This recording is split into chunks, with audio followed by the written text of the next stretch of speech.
You guys should follow me on Instagram. I post about mental health and positive stuff. I try.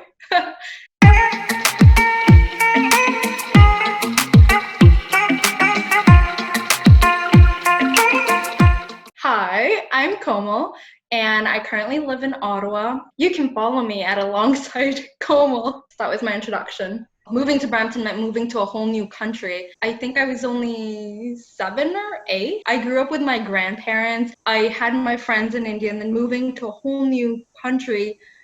First of all, I didn't understand what people were saying to me because I didn't know English that well. And when you first move to Canada, majority of the people start living in basements. I remember crying for an entire year. That's my mom. And I was sick almost every day.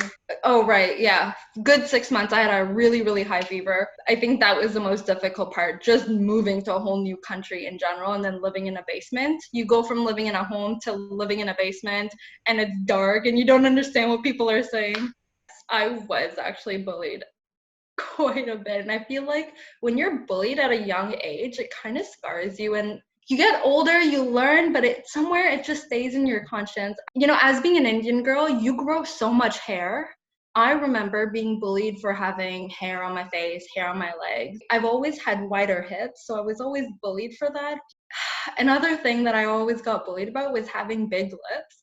And I remember having this conversation with someone, and just, I feel like our society just, when things are not in a trend, it is seen as a bad thing. They would compare me to Donald Duck, and it was awful and always stuck with me. So I did a lot of dancing, and the makeup artist would put lip gloss on my lips because they would say that it's a flaw and that by putting on lip gloss, it would kind of hide the fact that my lips are so big.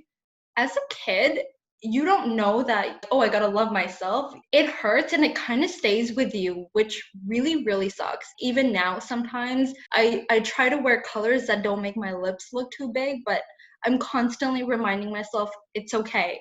It is who I am, it's part of my feature. And now everyone are, they're getting fillers and, hourglass figure. Yeah.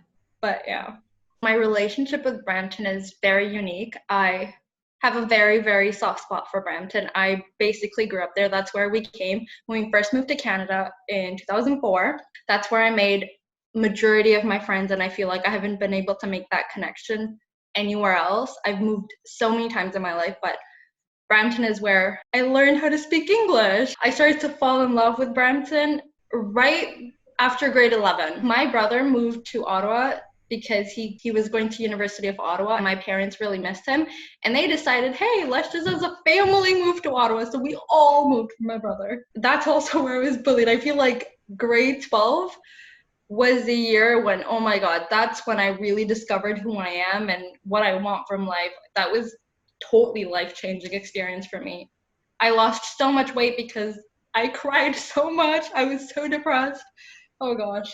There aren't a lot of Indian people here, so that was a bit of a shocker. I think that was the biggest shift for me because Brampton now I find there are a lot of immigrants and there is a lot of Indian people there. Any store you go to, the first thing they'll say is like "Sat Sri Akal" or "Namaste," you know. But here, I think we struggled finding Indian people. Even now, I think there's only 2 or 3 like Indian grocery stores. I feel like when I moved to Ottawa and I discovered Ottawa, and then something about Brampton just kind of changed to me.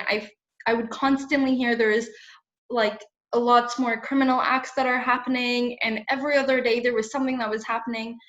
My boyfriend's, he is Caribbean, and anytime me and him would go back for a visit, we would get looked at because it happens with interracial couples.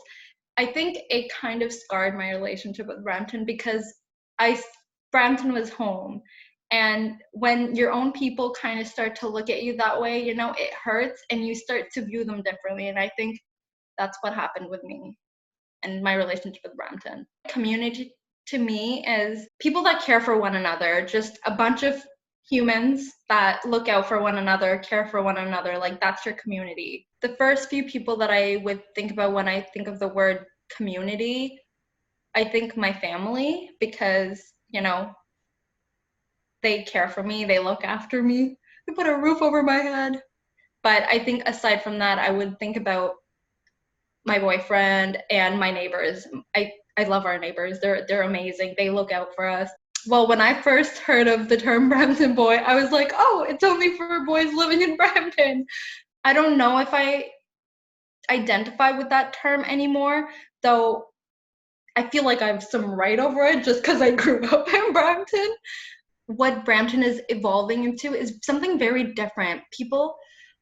I feel people there are a little bit more judgmental than they should be. I mean, I'm no one to say, but I just think there's just a lot going on there in the sense that you get looked at for what you're wearing, you get judged for who you're hanging out with, and I wish I could change that about the world basically, because I feel that so much more now every time I go back. It's not that I don't like Brampton, it's just the relationship has changed a little bit. I love using social media like in a positive manner. I think if you use it in a good way, you could accomplish so much because everybody's online, you know. As a person, I always get, oh, you're very positive. So that's my favorite compliment. I like to tell myself the same thing. I like to hang out with my dog. I love my dog. He is my life, my everything. I like to hang out with him. He's a pretty fun guy, okay? I also love to dance. So on my free time, I will just put on some music and just dance. There's something that I want to share. Can it be something super lame and cheesy and a memory that I'll always have with Brampton? Okay. I lived really close to Professor Lake, and so if you keep going down Professor Lake, there's this like Indian Pakistani grocery store there. And there used to be the cutest boy that worked there. Oh gosh. Oh man. That was my first crush, I would have to say, in Brampton. We barely spoke. We would say hi or we would just like make eye contact. It was so Bollywood-like. I mean, so Bollywood-like. Even now, sometimes I'm like, I wish I would just like bump into him. I know his name. Um, I remember one time I would always go there with my mom because I've always been like a very shy person. And he would take out the carts outside just so he could wave by at me as I'm driving away with my parents. One time he stopped me and he like brought me out and he was like, can't you ever come alone? And I don't know why, or I just took offense to that and I thought like, what does he want to do? Why does he want to see me alone? And I just like got too much up in my head and I started ignoring him, and then the whole talk about us moving to Ottawa came up, and we were about to leave and I wanted to go see him one last time, but he wasn't working that day, so that was my my adhuri prem kahani.